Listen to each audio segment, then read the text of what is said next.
Bonjour, bonsoir et bienvenue à toutes et à tous pour notre conférence de ce soir. Merci de nous suivre encore aujourd'hui, chaque jour, depuis bientôt 2 mois maintenant. Je m'appelle Bernard Denis, je suis directeur de partenariat et de la communication de Bibliothèque Sans Frontières. Aujourd'hui, c'est une conférence un peu particulière que nous vous proposons. À l'occasion de la journée internationale de la solidarité du don, le Giving Tuesday Now, nous organisons une journée spéciale sur nos réseaux sociaux. Nous allons parler de nos actions en France et au Burundi avec Anna Ours, responsable des projets en France de Bibliothèque Sans Frontières, Léry Ril Tredomingo, coordinatrice régionale du Burundi. Voilà, alors chez les Bibliothèques Sans Frontières, nous sommes convaincus que l'accès à l'information, à la prévention santé, notamment, joue un rôle essentiel pour lutter contre les inégalités sociales en cette période de confinement. Face à cette crise sanitaire mondiale, nos équipes sont mobilisées, vous allez vous en rendre compte, chaque jour auprès des populations les plus vulnérables, plus que jamais fragilisées, voire isolées. Nous pensons évidemment aux sans-abri, aux familles dans les centres d'hébergement d'urgence, aux migrants, aux réfugiés. Comme je vous l'ai dit, c'est une journée mondiale du don et on veut remercier nos donateurs.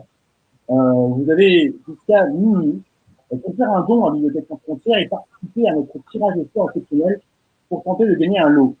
Alors dans les lots, il y a notamment un dessin de Pénélope Bagieux, une lecture privée de Roman Boringer, une lecture privée aussi de Clara Luciani, le dernier livre de Tatiana de René dédicacé, le livre et un livre enfin de la bibliothèque d'Augustin Trapenard.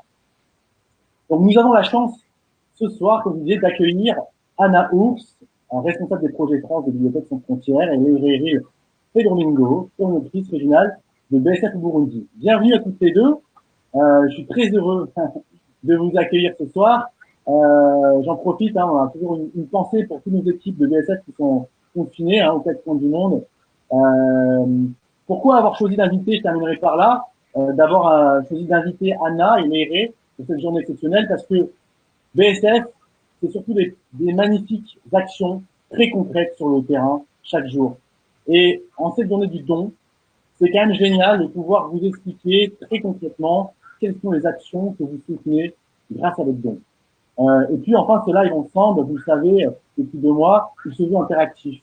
Donc, posez vos questions dans le chat, nous essaierons d'y répondre du mieux qu'on peut. Anna, Léré, comment allez-vous? Comment se passe votre confinement? Eh bien, je démarre, Léré. Bonjour à toutes et tous. Comment je vais? Je vais plutôt pas mal. Effectivement, nous et la majorité de l'équipe France travaille au siège de Bibliothèques Sans Frontières à Montreuil. Il y a une partie des équipes qui sont restées sur place dans les Outre-mer, en particulier à Saint-Martin, où nous avons deux personnes qui travaillent, Marie et Mao. Donc eux sont confinés à Saint-Martin. Et nous ici, ça va, c'est immédiatement adapté, immédiatement mis en ordre de marche pour poursuivre nos activités. D'une part, et d'autre part, et je pense que j'en dirai un mot un peu plus longuement tout à l'heure, essayer de répondre à cette crise inédite à notre place, qui est celle du partage des connaissances et des savoirs. Merci. Donc ça va. Merci beaucoup, Anna. Léry, un petit mot? Oui, bonsoir. Merci beaucoup. Bon, moi, je suis à Madrid. Nous, les équipes de Bibliothèques Sans Frontières de la région Grand Lac, on a eu une situation un peu plus compliquée. On a dû rapatrier certaines personnes. D'autres sont restés sur place. Ils sont en télétravail, mais ils soutiennent quand même certaines des activités qui continuent à se dérouler. On parlera aussi de un peu la situation dans la région Grand Lac et au Burundi en particulier. Mais en tout cas, pareil, on essaye de continuer nos activités avec nos partenaires sur le terrain, tout en respectant toutes les mesures de distance, de gestes barrières, mais en préservant évidemment nos équipes dans cette situation et nos bénéficiaires, en effet. D'accord. Merci beaucoup. Léry, on peut commencer par toi peut-être dans cette discussion. Tu as parlé de la zone des Grands Lacs. C'est une expression qu'on utilise beaucoup d'ailleurs dans le milieu militaire. Peut-être c'est moins commun pour les gens qui nous regardent. Peux-tu nous dire un peu du coup sur quelle zone on travaille à Bibliothèques sans frontières, quels sont les pays et qu'est-ce que ça veut dire Grand Lac finalement, voilà, où intervient Bibliothèques sans frontières? Parfaitement. Donc, c'est vrai, c'est une vaste région. Nous, Bibliothèques sans frontières, on est basé au Burundi, exactement à Bujumbura, qui est un tout petit pays au bord du lac Tanganyika, entouré du Rwanda, la Tanzanie et la République démocratique du Congo. C'est les pays où on opère actuellement, où on a des projets, mais toujours basés sur Bujumbura, où on est depuis plus de 6 ans. Donc, c'est une région D'accord. très vaste et très variée aussi. Très bien. Et donc, vers quel public on travaille? Réfugiés, enfants des rues, population vulnérable. Peux-tu nous dire en quelques mots sur où et avec qui on travaille? Très bien. Donc, c'est une région avec pas mal d'enjeux, pas mal de populations vulnérables. Donc, nous, on travaille beaucoup dans les camps des réfugiés au Burundi avec des Congolais, en Tanzanie avec des Burundais, en Rwanda aussi avec des Burundais et des Congolais. On travaille aussi beaucoup avec des enfants en situation de rue et d'autres populations vulnérables des quartiers populaires de Bujumbura. On travaille avec des communautés rurales. On travaille dans les centres de formation de métiers. On renforce les écoles. On renforce les centres de formation. On renforce les centres de jeunes. Aussi, on travaille dans les centres de santé pour des projets de santé sexuelle et reproductive pour la population rurale et urbaine. Donc, bon, c'est un large C'est un très nombre de large bénéficiaires. spectre de grosses missions à la fois sur des questions d'insertion, des questions de prévention santé. Euh, Peux-tu nous parler un peu plus de la prévention santé dans ces contextes qui peuvent nous paraître très différents vus d'Europe? Quelle est la démarche? Quel type de pédagogie et quelle approche vous choisissez dans vos projets? Bon, actuellement, on a un gros projet soutenu par les Pays-Bas pour la santé sexuelle et reproductive des jeunes, qui est un sujet assez complexe, plein de tabous dans ce milieu, surtout entre la population rurale, mais qui a un grand enjeu aussi avec beaucoup de questions liées au mariage précoce, à la natalité très haute, à plein de maladies de transmission sexuelle. Donc, il faut faire des projets qui soient très abordables, avec un langage très adapté. Toujours, on essaye de prioriser les contenus locaux, c'est-à-dire en langue locale, en Kirundi ou à la limite en Swahili, mais qui sont parlants pour la population et qu'en même temps nous permettront de faire des activités de sensibilisation sans avoir des conflits en même temps avec les autorités. Donc, c'est un grand travail de recherche de contenu, d'adaptation, tout en essayant d'atteindre nos objectifs qui sont en fait la communication et l'information de qualité sur des sujets qui sont essentiels pour la santé de la population. Donc là, on est vraiment au cœur des enjeux de BSF, c'est d'avoir des contenus de grande qualité avec des partenaires locaux, avec une langue adaptée évidemment, une pédagogie la plus efficace possible, voilà, faire du sur-mesure pour avoir un maximum d'impact sur un sujet aussi sensible que la santé reproductive, des maladies comme le VIH. En prenant en compte évidemment la sensibilité des pays et des gouvernements en place. Qui est forcément une préoccupation aussi pour vous. Comment vivez-vous le Covid et qu'est-ce que vous avez mis en place pour le Covid? Bon, actuellement, Burundi, c'est un pays qui n'a pas pris des mesures de confinement. Il y a plusieurs raisons. On va dire aussi que, grosso modo, en Afrique, c'est assez compliqué en général de prendre des mesures de confinement, vu que la population, pour la plupart, vit au quotidien. Ils sont obligés de sortir gagner leur pain tous les jours, n'ont pas des maisons adaptées au confinement. Ils vivent souvent à plusieurs, voire nombreux dans une même maison, n'ont pas accès à l'eau potable, donc ils sont obligés de se déplacer. Donc les mesures de confinement sont pas évidentes. Donc, en tout cas, nous, on préconise de faire les gestes barrières, éviter le contact, mettre des masques. Nous, maintenant, dans nos réunions, dans nos activités qu'on arrive à garder, qu'on arrive à maintenir, on fait ces mesures, on fait assez espacé, pas beaucoup de monde en même temps, lavage de mains, sensibilisation à la maladie, mais on peut pas obliger au confinement. C'est des mesures qui sont pas entre nos mains, qui sont pas possibles. Mais en tout cas, on essaie de faire pas mal de sensibilisation avec nos partenaires, notamment dans les quartiers plus populaires, autour des IDS Box. Il y a eu des activités qui se sont développées pour informer la population qu'est-ce que c'est le Covid, qu'est-ce qu'ils peuvent faire, comment détecter les symptômes, comment faire un diagnostic, comment aller se soigner. Donc, on essaie de former, informer et sensibiliser les personnes autour des IDS Box. Parce que finalement, comme partout dans le monde, tu me coupes si je dis des bêtises, mais il y a aussi des fantasmes, des fake news sur le virus du Covid, comment traiter le virus, comment s'en protéger et bien rappeler des vérités scientifiques et aussi de fausses vérités scientifiques. Et donc, il y a un vrai travail qui est fait, je crois, aussi là-dessus sur la question des fake news. Quelles activités vous avez mis en place avec les enfants des rues par rapport et dans notre IDEAS Box notamment à Bujumbura? Bon, nous avons un projet très intéressant. C'est une IDS Box dans le quartier populaire de Buterere. On travaille avec une association locale spécialisée dans le soutien et réintégration des enfants en situation de rue qui s'appelle Gidiyuja. Et autour de notre IDS Box qui est dans ce quartier, on a fait des activités avec des infirmières et des animateurs qui ont sensibilisé toute la population et les enfants. Ils ont fait des petits concours de dessin, ils ont fait des séances avec des vidéos. Donc vraiment, c'était une sensibilisation à large échelle entre une population qui n'a pas vraiment accès, comme tu dis, à une information claire, concrète. Il y a beaucoup de messages WhatsApp qui circulent, qui sont souvent faux, c'est des fake news ou sont un peu trop légers ou sont au contraire, et c'est une maladie qui est horrible. Donc il fallait absolument un peu faire des activités pour montrer qu'est-ce que c'est le Covid, qu'est-ce qu'on peut faire et arriver comme ça à toucher un public qui n'a pas vraiment accès à cette information. Là, on voit aussi le rôle essentiel de la bibliothèque, notre bibliothèque mobile, l'IDEAS Box.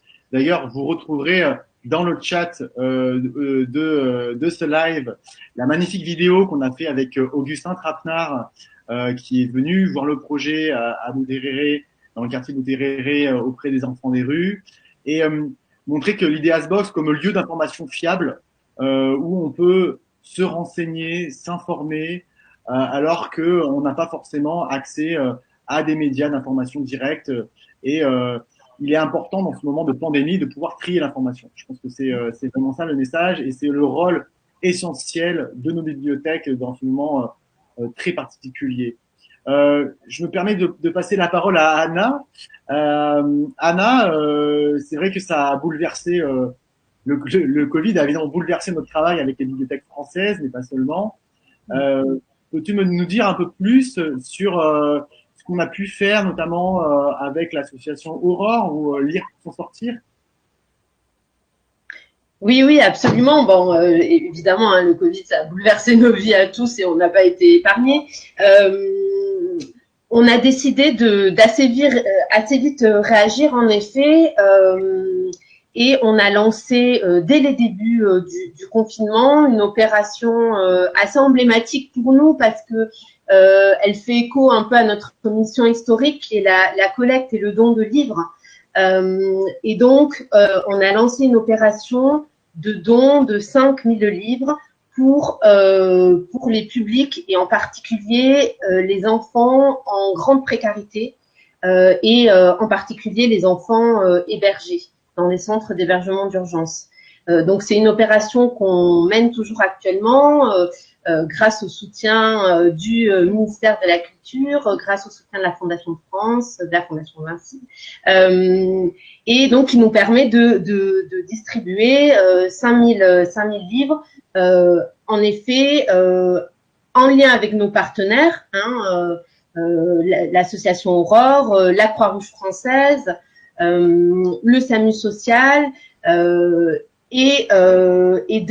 donc en direction d'enfants hébergés, d'une part, et d'autre part de lancer un projet inédit puisqu'on a équipé la prison de la santé et notamment l'association Lire pour en sortir qui gère la bibliothèque de la prison de la Santé, de 500 livres pour équiper des bibliothèques, enfin, des boîtes à livres qui vont être installées dans les cours de la prison de la Santé. C'est assez inédit et donc on est très heureux d'avoir pu participer à cette opération.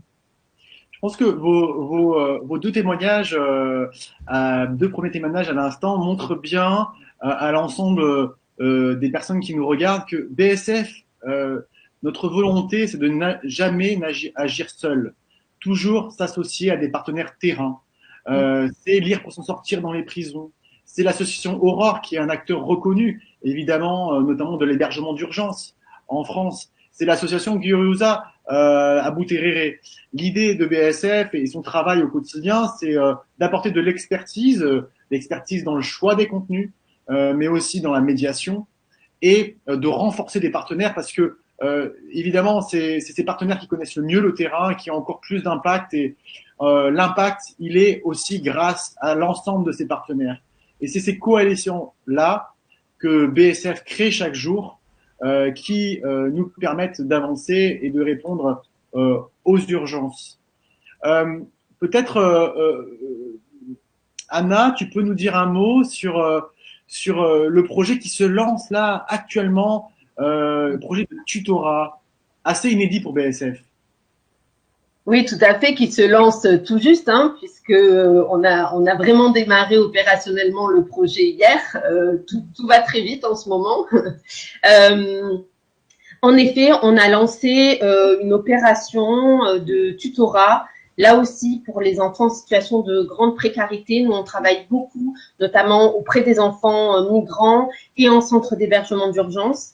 Et donc, un projet assez ambitieux puisqu'il vise à permettre de favoriser la continuité éducative et pédagogique pour 500 de ces enfants, prioritairement en Île-de-France, mais pas que, et donc de mobiliser pour ce faire 200 tuteurs qui, à raison d'une dizaine d'heures par semaine, une dizaine même pour être assez précis, donnent de leur temps pour accompagner à distance, souvent par le biais des téléphones, hein, puisque la plupart de ces enfants, si ils ont un smartphone, n'ont pas d'autres équipements numériques, et donc de prendre attache avec les équipes enseignantes et accompagner ces enfants pour dans des activités éducatives et des activités récréatives. Donc, on a fait un appel à bénévolat hein, pour accompagner ces enfants. C'est, si je ne me trompe pas, 12 heures d'accompagnement par semaine. Donc, vous pourrez retrouver le lien d'ailleurs, si certains veulent encore s'inscrire pour nous accompagner. On va mettre le lien dans le chat qui vous permettra de participer à cette démarche inédite pour BSF. C'est essentiel, je vais le rappeler, mais c'est évidemment que les enfants qui sont dans ces centres d'hébergement d'urgence sont encore plus en proie à un décrochage scolaire. C'est dans ces moments-là que les inégalités sociales sont les plus criantes. Et les dons que vous nous ferez, les dons que vous nous faites chaque jour nous aident à aider ces enfants, à accompagner ces enfants qui sont dans des centres d'hébergement d'urgence, souvent dans des chambres d'hôtel exiguës, quelques mètres carrés, avec un parent, des parents, et des frères et sœurs, et voilà, l'idée c'est de les accompagner du mieux qu'on peut dans cette démarche éducative. Un mot dans cette démarche éducative, peut-être Anna, sur une démarche poétique. Et oui, tout à fait, puisque dans cet accompagnement que l'on propose du coup à ces enfants, on souhaite aussi, mais d'ailleurs, on prend pour ça exemple de ce qu'a fait BSF au Burundi avec grand succès. Hein, ça a donné lieu vraiment à un livre assez magnifique écrit donc par les enfants. Et donc un peu dans cet état d'esprit, on a souhaité mettre en place une activité en effet de conception de poésie. Que donc les tuteurs, en plus de l'accompagnement éducatif, appuie les enfants dans la création et dans l'écriture. Voilà. Là aussi, ça fait évidemment écho à notre mandat. Tout à fait. Donc, dans les prochaines semaines, nous allons concevoir, recueillir des dizaines de poèmes et puis vous proposer du coup un recueil qui que vous pourrez certainement recueillir, acheter, en tout cas dans les prochaines semaines. Euh, du coup, Léré, tu peux nous en dire un mot? Vous avez eu la chance d'ouvrir la voie pour la France d'un recueil de poésie. Donc l'année dernière, tu peux nous dire un mot sur cette démarche inédite pour vous? Oui, bon, pour nous, ça a été toute une activité. C'était une idée que nous avons eue à un moment donné pour, entre autres, renforcer aussi les capacités des différents animateurs qui travaillent dans les Ideas Box un peu partout, créer cette communauté aussi d'échange et en même temps donner l'opportunité aux enfants qui fréquentent les Ideas Box de s'exprimer, de leur donner une voix. Donc, on a contacté tous les animateurs, on les a un peu briefés par rapport à qu'est-ce que c'est un poème tout simple, faire des petits ateliers avec des enfants qui fréquentent de façon régulière les Ideas Box. Ça pouvait être des enfants réfugiés qui étaient dans les camps, ça pouvait être des enfants en situation de rue, ça pouvait être des enfants qui fréquentent l'Ideas Box après l'école. C'était assez ouvert. Mais on a été très surpris par la large participation des enfants en situation de rue qui avaient vraiment envie et besoin de parler de leur quotidien et d'une façon très poétique. On a été bouleversés, touchés, émus par ce qu'ils ont produit, juste avec quelques consignes, avec un peu de soutien, avec des petits ateliers très simples de création poétique. Et finalement, on a eu ce recueil de 25 poèmes. Même les enfants, ils ont voulu les réciter. On a fait des séances de récitation en direct avec la population, avec ses parents, ses voisins et même quelques partenaires. Et ça a été un produit très beau. Maintenant, ces exemplaires, en plus, c'est pour eux, c'est vraiment un cadeau parce que maintenant, un exemplaire est dans chacune des Ideas Box. Donc maintenant, ces enfants, ils sont des auteurs. Et c'est rare au Burundi avoir des livres en Kirundi et avoir des auteurs locaux. Donc c'est vraiment une valorisation aussi culturelle de leur situation, de leur pays, de leur langue. Donc ça a été vraiment une expérience magnifique et je suis très contente que ça a donné une suite. Ça pourrait faire, je pense que ça pourrait être même dans d'autres contextes après la France. Je pense qu'on pourra transporter ça à d'autres terrains. Tout à fait, tout à fait. On va tout faire pour. On a une question. Tu parlais des Ideas Box. Il y a plusieurs fois que le mot revient. Peut-être que tout le monde ne connaît pas ce que c'est une Ideas Box. On a une question. Comment sélectionnez-vous d'ailleurs les contenus de vos médiathèques itinérantes, donc les Ideas Box? Est-ce que peut-être chacune peut répondre un peu à sa manière finalement? Euh, Peut-être par exemple comment Léré, comment sélectionnes-tu sélectionner avec l'équipe évidemment, hein, dire un mot sur d'ailleurs l'équipe, euh, un projet de médiathèque mobile, que ce soit dans un camp de réfugiés ou auprès des enfants des rues. Mhm. Très bien, merci. Bon, en fait, oui, on a la chance d'avoir une équipe terrain dans les Grands Lacs qui est très forte, qui est très engagée, qui connaît bien leur pays et leurs compatriotes. Et c'est eux qui font le travail de terrain, qui vont se déplacer dans les communautés et avec nos partenaires, les associations tant locales ou internationales, parce qu'on travaille autant avec des organisations locales que des grands ONG internationales. On fait tout un travail d'identification des besoins avec les bénéficiaires. C'est eux, en fait, qui vont dire ce qu'ils veulent et ce qu'ils attendent à voir dans une bibliothèque, dans la bibliothèque de leurs rêves. Souvent, on parle des populations qui n'ont vraiment eu jamais accès à aucun outil, ni des livres, ni cinéma, ni rien. Donc, on leur donne la chance de rêver à qu'est-ce qu'ils voudraient avoir dans une médiathèque et ils s'expriment. On leur laisse cet espace, toujours avec les objectifs clairs du projet, parce que bon, on a toujours un cadre logique à respecter. Mais c'est les bénéficiaires qui nous disent ce qu'ils veulent. Ils veulent apprendre couture, ou ils veulent apprendre sur l'histoire de l'Afrique, ou ils veulent connaître d'autres chanteurs burundais ou tanzaniens.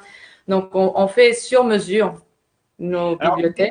Mais cette médiathèque, c'est seulement des livres ou c'est d'autres choses?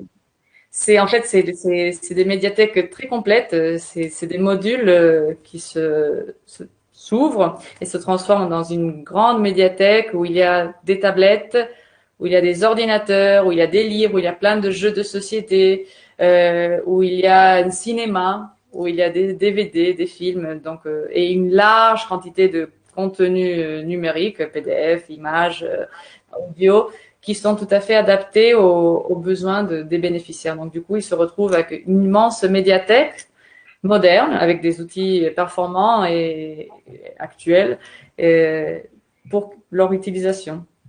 Voilà, la culture comme, évidemment, des outils pédagogiques, mais aussi la culture comme lien social pour se rencontrer, pour discuter, pour se reconstruire dans des contextes difficiles, c'est évidemment essentiel. Cette Ideas Box qu'on a créée avec Philippe Starr, qui est le Haut Commissariat aux réfugiés, tu peux nous dire un mot sur la première Ideas Box? Elle a 6 ans et elle est dans la zone Belle Grand Lac. Tu peux nous dire un mot sur cette Ideas Box? Oui, ben cette Ideas Box du camp de réfugiés de Moussassa, qui était pour les réfugiés congolais. Elle a déjà 6 ans et elle est toujours vivante. Et elle est en très bonne santé en fait. Et elle a toujours originalement, c'était un projet pour les enfants du camp de réfugiés et c'était avec le partenariat du HCR et après ça a été IRC, International Rescue Committee, qui a pris le relais. On continue ce partenariat avec eux. Et après 6 ans d'utilisation, la Ideas Box, elle fonctionne encore, mais bon, il y a certains éléments qui sont un peu obsolets, un peu vieux. Par chance, cette année, on a eu un nouveau fonds pour actualiser cette Ideas Box et des autres camps de réfugiés qui sont au Burundi. Donc, on pourra encore ajouter des nouveaux contenus, des nouvelles tablettes, des nouveaux jeux, des nouveaux contenus pédagogiques, de santé, parce qu'on a vu que originalement, on pensait que c'était que pour les enfants du camp. Mais en fait, tous les réfugiés utilisent l'Ideas Box et ils veulent aussi avoir des contenus pour eux. Donc, on est en plein moment de sélection de ces contenus. On travaille pour actualiser cette vieille Ideas Box. Donc, ça montre que nos bibliothèques, elles vivent, elles sont vivantes, elles évoluent dans le temps, elles peuvent évoluer même dans leurs objectifs. Et c'est tout le plaisir qu'on peut avoir dans nos projets. Anna, notamment nos Ideas Box, elles sont très variées en France. Peux-tu prendre 1, 2, 3 exemples pour montrer un peu la variété des projets et comment les équipes, avec le lab notamment, adaptent les projets en fonction des objectifs, des projets, des partenaires de chacun? Oui, en effet, il y a un mot qui est important qu'a dit plusieurs fois Laïré, c'est que nos box, elles sont sur mesure. Alors les boîtes elles restent les mêmes, mais nous on le dit souvent, on n'est pas IKEA sans frontières, on n'est pas là pour produire des boîtes. Par contre, ce qu'on sait faire, c'est penser des contenus adaptés chaque fois au contexte, adaptés aux bénéficiaires.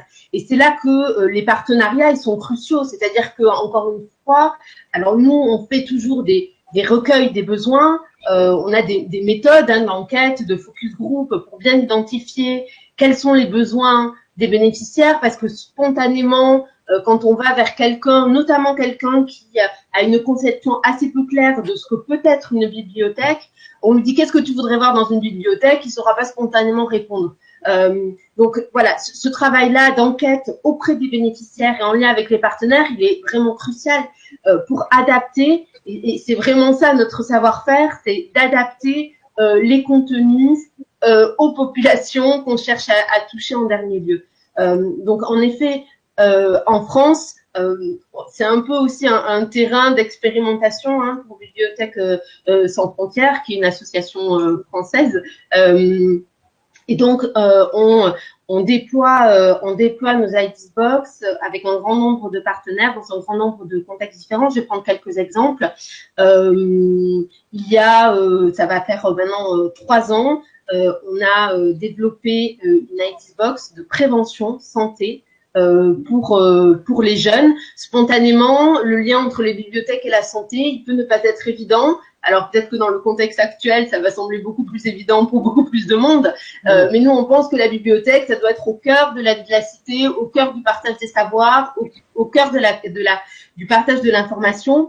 Et ça vaut dans tous les domaines et dans le champ de la prévention santé également.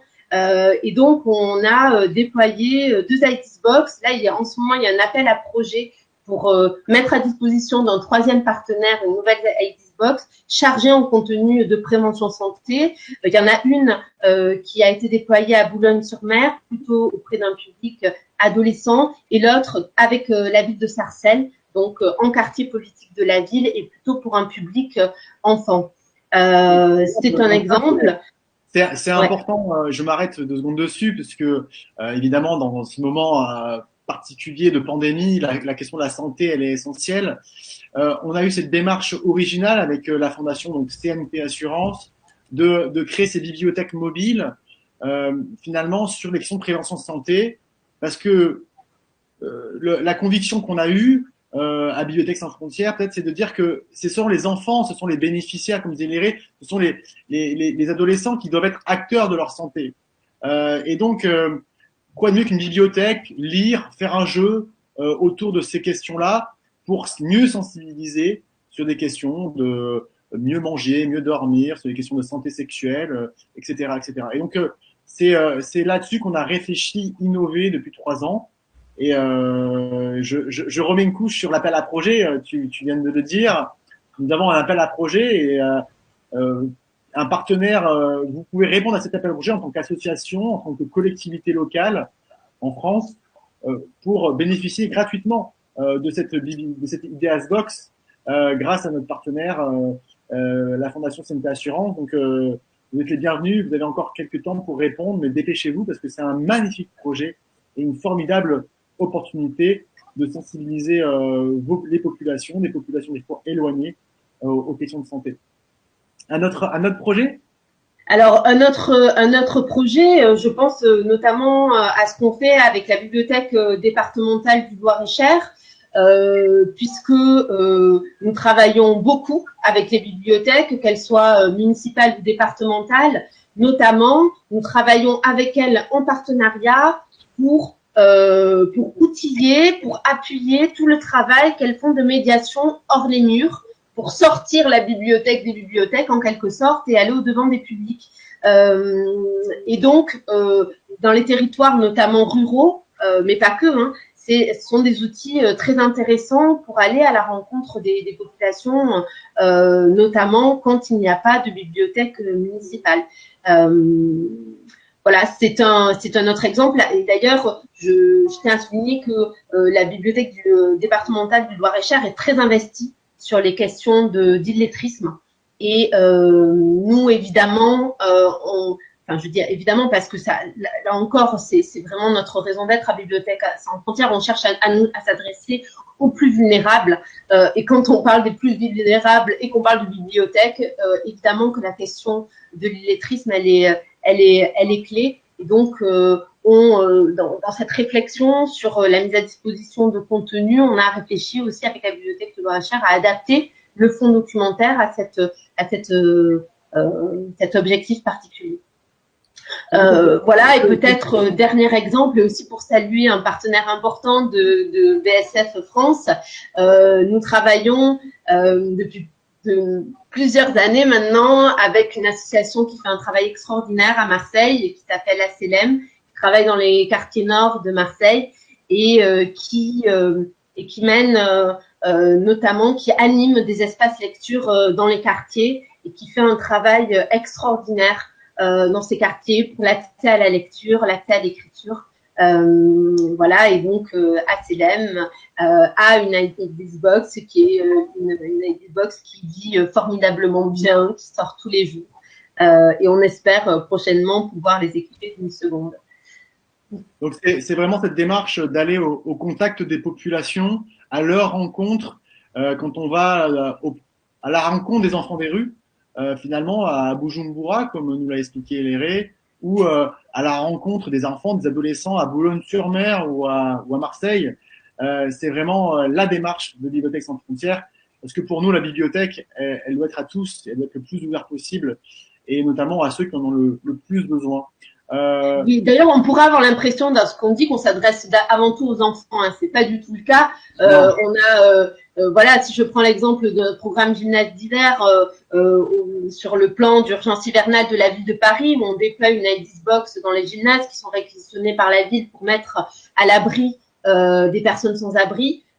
Et où pendant tout l'hiver, on anime l'AIDS Box, on propose des activités autour de la boxe. Et c'est important de le rappeler, hein, une box, c'est pas que des livres, c'est aussi du matériel multimédia, c'est aussi du matériel créatif, c'est aussi des jeux, voilà. Et il y a toute une vie du coup autour de ces médiathèques. Tout à fait. Quelques chiffres aussi peut-être pour illustrer ce que tu dis, Anna. Rappelez qu'il y a environ 7% de la population qui est lettrée en France, qui ne maîtrise pas la lecture, l'écriture, c'est-à-dire la région Hauts-de-France, par exemple, c'est 11%. C'est des chiffres qui sont assez importants. Tout à l'heure, quand on parlait des centres d'hébergement d'urgence en France, c'est en Île-de-France, pour parler que rien que d'Île-de-France, c'est plus de 30 000 personnes qui sont hébergées chaque soir par le SAMU social notamment, dont 20 000 enfants. Donc dans des hôtels où on les héberge, mais ça s'arrête souvent là. Et donc avec le SAMU social, avec d'autres partenaires, l'idée c'est de leur apporter la connaissance, en tout cas des outils pédagogiques, des outils culturels pour ces enfants, mais pas seulement. Un chiffre qui nous tient à cœur, Léré, sur la question des réfugiés. Peux-tu nous dire un peu, voilà, un chiffre clé chez BSF, combien de temps les personnes restent en moyenne dans les camps de réfugiés aujourd'hui, Léré? 15 ans. 17 ans même, ouais. 15 ans, c'est une vie. 17, ouais, c'est une vie. Et comme le disait Anna, en fait, oui, on dirait que les bibliothèques, qu'on parle tout le temps, qu'on s'oriente vers les enfants, mais c'est absolument, comme j'avais mentionné avant, aussi nous, au début, on avait beaucoup de projets qui s'orientaient vers la protection des enfants, mais après quelques années, on se rend compte qu'en effet, on a beaucoup d'impact aussi sur des populations qu'on n'imaginait pas. Notamment, on a beaucoup ciblé les femmes qui sont pas souvent très fréquentes dans nos espaces et dont on veut les faire aussi participer, les attirer, et surtout dans des milieux comme les camps des réfugiés où c'est assez difficile d'accéder à des activités, des formations, d'informations même ludiques. Donc, on a aussi beaucoup d'autres publics. Et aussi, même si on passe, comme tu avais parlé de l'éducation, nous, on a beaucoup de projets aussi dans la région Grand Lac. C'est pas que avec les réfugiés ou les enfants en situation de rue. On travaille beaucoup aussi pour renforcer les centres de formation de métiers et les écoles pour donner plus d'outils, plus de formation. Et en même temps, avoir accès à ces contenus et à nos outils permet que toute la société, toute la communauté autour des centres et des écoles ait accès à d'autres contenus qui vont permettre avoir des formations sur l'entrepreneuriat, comment faire des activités génératrices de revenus. Donc finalement, même si on est dans un endroit, l'impact est très large. Donc la bibliothèque aussi pour trouver un travail, se former, et c'est aussi ça pour nous le rôle de la bibliothèque, un des rôles en tout cas de la bibliothèque. Merci beaucoup Léré. On a quelques questions. Alors l'une ou l'autre peuvent répondre. On me dit comment faites-vous pour identifier les contenus, les sélectionner, les mettre dans les SDS Box? On a un peu répondu, mais peut-être redire un mot là-dessus. Combien de personnes travaillent, doivent y travailler dessus, et avez-vous des problèmes pour obtenir les droits d'auteur? Voilà, première question. Est-ce que vous voulez répondre? Oui, alors sur la sélection des contenus, je crois qu'en effet, on en a dit un mot, mais donc, comme je le dis, ça procède d'un travail un peu d'enquête terrain où on fait ce qu'on appelle un recueil des besoins pour évaluer quels sont les besoins documentaires des bénéficiaires qu'on cherche à trouver. Ensuite, la deuxième étape, c'est un travail où on pense une stratégie documentaire en lien avec les partenaires. Il faut bien comprendre que nous, on s'adresse pas la plupart du temps, et d'ailleurs en France c'est peut-être un peu une exception, on travaille beaucoup avec les bibliothèques, mais c'est pas forcément le cas ailleurs. On s'adresse pas à nos partenaires, ce ne sont souvent pas des bibliothécaires, donc une stratégie documentaire typiquement ça leur parle pas forcément. Donc il y a un accompagnement dès ce stade-là des partenaires dans la réflexion autour du projet de l'IDs Box, dans la réflexion autour des ressources qu'on va mettre à disposition de leurs bénéficiaires. Et puis ensuite, il y a une sélection de contenu qui est faite. Alors évidemment, on travaille dans la langue des bénéficiaires finaux et cette sélection, elle est toujours basée sur le recueil de l'analyse des besoins qu'on aura fait au préalable. C'est un process qui prend du temps. Un projet Box, c'est un projet de long terme. Voilà. Dire un mot sur, il y a du coup tes équipes, Anna, et puis il y a le lab qui fait un travail d'expertise, qui va chercher des expertises, une expertise spécifique. Des fois, elle est à l'intérieur de BSF, elle est chez des bénévoles de BSF, ou même chez des consultants ou des partenaires locaux. Peut-être tu peux nous dire un mot sur le lab? Tout à fait, on a l'immense chance à Bibliothèques sans frontières de pouvoir s'appuyer sur une direction de l'éducation d'une part et une direction du numérique d'autre part, qui sont un peu notre entité recherche et développement, si on veut, de l'association. Je crois qu'il y a peu d'associations chez qui vraiment, le Bibliothèques sans frontières s'est construite autour de cette double expertise. Et donc, en effet, nous avons un catalogue immense à Bibliothèques sans frontières, un immense catalogue de 30 000 contenus, si je ne m'abuse, dans 25-26 langues différentes. Donc, on se fait appuyer par la direction de l'éducation, en particulier sur l'aspect sélection des contenus, puisqu'on va puiser dans ce catalogue-là pour la mettre au service de nos projets Box, mais aussi de nos autres projets. Et puis, il y a tout ce qu'on appelle la curation de contenu, c'est-à-dire que quand dans notre catalogue ou chez nos partenaires, on s'aperçoit que c'est un contenu qui est inexistant ou alors très peu accessible, on fait ce travail-là de recherche, voire de création de contenu. Voilà, c'est assez fréquent finalement. Et donc, pour ce faire, on est appuyé par l'équipe de Moutian que vous devez bien connaître maintenant, puisque c'est elle qui anime jour après jour les lives. Votre animatrice préférée des lives 10 sur 10 et de nos conférences. On l'embrasse. Léré, j'ai une question pour toi sur la démarche numérique. Tu en as parlé déjà un peu, mais on nous demande, on a une question, il dit quelle place pour le numérique au sein de vos projets et qu'en est-il quand les populations sont déconnectées? Alors déconnectées, je pense que c'est quand ils n'ont pas Internet ou il y a des endroits où peut-être que Internet on ne capte pas Internet dans certaines parties, notamment du Burundi ou ailleurs. Peux-tu nous dire qu'est-ce qu'on fait pour pallier à ça? Oui, en effet, nos outils, c'est beaucoup du numérique parce qu'on a tous ces serveurs, on a les tablettes, on a l'accès à des contenus numériques et en effet, on travaille surtout dans des endroits où il n'y a pas d'Internet, où les gens n'ont pas accès à une connexion. Donc, le mandat de BSF, c'est de travailler en offline.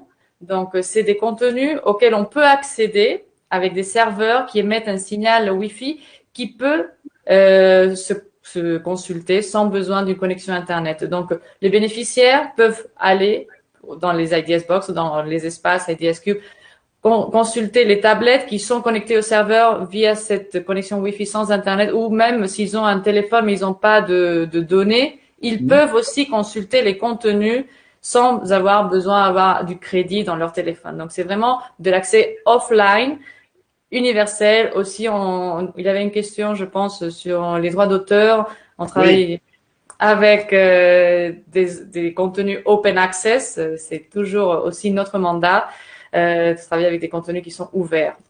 Donc, on peut donner diffusion à tous nos bénéficiaires. Oui, donc la priorité, c'est de choisir des contenus ouverts. Notamment, on pense par exemple sur les livres numériques à la bibliothèque Gutenberg, qui regroupe des milliers de livres, mais aussi d'autres contenus, que ce soit de la musique ou autre. J'ai une question pour vous, peut-être sur la situation du Covid quand même qui est encore incertaine, mais d'après vous, comment cette crise sanitaire pourrait-elle impacter nos actions sur le terrain à long terme? Et peut-être, est-ce que cela va impacter pour vous, selon vous, la manière de monter des projets avec nos partenaires? Bon. Oui, en effet, c'est une question qu'on se pose d'ores et déjà. on suit de près les échanges entre bibliothèques sur comment gérer le déconfinement, par exemple, comment repenser l'accès aux livres dans ce contexte si particulier. D'ailleurs, on est en train, là encore, c'est notre façon de procéder, de faire un recueil justement auprès de nos partenaires des bonnes pratiques et de leurs interrogations à ce sujet. Et on se pose la question de comment faire vivre des IDs Box, qui sont des espaces dédiés à la médiation, au rapport à l'autre, avec ces contraintes particulières liées à la distanciation sociale. Alors évidemment, on n'a pas trop toutes les réponses, on se pose des questions hyper pratiques, du genre combien de litres de gel hydroalcoolique on doit mettre sur les box, est-ce qu'on va fournir des masques, pas des masques, bon voilà, c'est clairement des questions en chantier. Après, ça ne fait que, de notre point de vue, renforcer la pertinence de nos actions de prévention santé, de nos actions, j'en ai peu parlé, mais liées à l'éducation numérique et à la lutte à la lutte contre les fake news, notamment. On a un grand programme dédié à ces sujets qui s'appelle Voyageurs du numérique, avec là aussi un très grand nombre de fiches d'activités en libre accès pour s'informer et monter en compétence sur ces sujets. Donc, franchement, je pense qu'on regarde l'avenir quand même avec optimisme parce qu'on pense qu'on a quand même toute notre place dans ce monde d'après. Oui, moi je pourrais ajouter que dans la région des Grands Lacs, le contexte est un peu différent car on travaille avec des partenaires qui sont toujours actifs, qui sont pas en confinement. Mais par contre, nous, dans certains espaces, on peut pas accéder, on peut plus traverser les frontières, on peut pas aller en Tanzanie actuellement ou ni en RDC ou au Rwanda. Donc ce que on engage maintenant, c'est de renforcer vraiment les capacités, les compétences de nos partenaires pour que eux, qui sont sur le terrain, qui continuent à travailler, puissent faire les diagnostics des besoins, puissent faire un grand travail profond pour nous partager après leurs besoins. Et comme par chance, VSF est déjà très dans le numérique, on a beaucoup d'activités qu'on peut faire à la distance, l'impact est pas si fort. Donc vraiment, on a beaucoup de choses qu'on peut faire en remote. Donc ça, c'est tout à travers le renforcement des capacités des partenaires. Et en même temps, comme Anna disait, développer toutes ces activités d'animation pour les gestes de santé, créer beaucoup plus de contenu ou des fiches santé qu'on pourra déployer aussi dans nos espaces. Donc tout un travail de création de contenu spécifique Covid qu'on pourra déployer un peu partout entre nos IDS Box et nos IDS Cube Terrain. Très bien, donc des formations autour des fake news, des formations auprès de nos partenaires, qu'elles soient présentielles, qu'elles soient aussi numériques, évidemment. On va développer énormément de formations pour pouvoir travailler auprès des plus vulnérables en France et dans le monde et leur donner la meilleure information, la meilleure prévention santé dans cette période qui est vraiment très difficile. Alors, est-ce qu'on a encore des dernières questions dernière question. Moi, je voudrais, il est 18h20 bientôt, je vais vous remercier beaucoup. Au nom de toute l'équipe BSF, évidemment, Anna, Léré, merci pour le travail que vous faites, et évidemment avec toute votre équipe. Grâce à vous, voilà, on réussit chaque jour à aider, accompagner, transformer la vie des personnes les plus vulnérables, humblement, grâce à la culture, à l'éducation. C'est aussi ça qui change le monde. Nous, on en est persuadés, et c'est aussi ça qui changera le monde d'après, dont on parle peut-être un peu trop souvent actuellement. Je veux redire aux gens qui nous écoutent ce soir que, vous le savez, c'est la journée mondiale du don, et vous avez jusqu'à ce soir minuit pour faire un don à BSF et participer à un tirage au sort pour qu'on puisse gagner un lot exceptionnel. Alors là, je fais un peu de retape, mais c'est important pour nous. Chaque don est très précieux.